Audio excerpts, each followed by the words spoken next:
திமுக தேர்தல் பத்திரத்தில் 500 கோடி ரூபாயை தொழிலதிபர் மார்டின் கிட்ட வாங்கினது செய்தியாக வெளியே வந்துச்சு.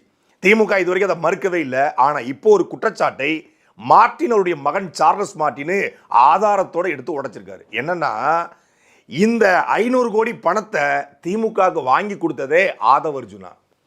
அது மட்டும் இல்லாமல் இந்த 500 கோடியை வாங்கிக்கிட்டு நாங்கள் ஆட்சிக்கு வந்தால் தமிழ்நாட்டில் இல்லீகலாக நீங்கள் லாட்ரி விற்கலாம், நாங்கள் எந்த விதமான கட்டுப்பாடு போட மாட்டோம். ஏன்னா தமிழ்நாட்டில் லாட்ரி இல்லீகலாக தடை செய்யப்பட்டிருக்கு. அம்மையார் ஜெயலலிதாவுடைய ஆட்சி காலத்தில் தடை செய்யப்பட்டுச்சு. இல்லீகலாக விற்றுக்கலாம் அப்படின்னு சொல்லியிருக்காங்க. அது மட்டும் இல்லாமல் நீங்கள் தமிழ்நாடு முழுக்க மினரல்ஸ் மைன்ஸு கல்குவாரிகளை நீங்கள் ஏலம் எடுத்துக்கோங்க, அதுக்கு எங்களுக்கு முதல் கட்டமாக 1000 கோடி ரூபாயை நீங்கள் கொடுத்துருங்க என்றும் அவங்க கிட்ட கேட்டிருக்காங்க. இதை மறுத்த மார்டின், எனக்கு இல்லீகலாக வேணாம் லீகலாக வேணாம் லாட்ரியை நீங்கள் தடையை உடைச்சு கொடுங்க, நான் விற்கிறேன், ஆனால் சட்டவிரோதமாக நான் விற்க மாட்டேன் அப்படிங்கிறத சொல்லியிருக்காரு.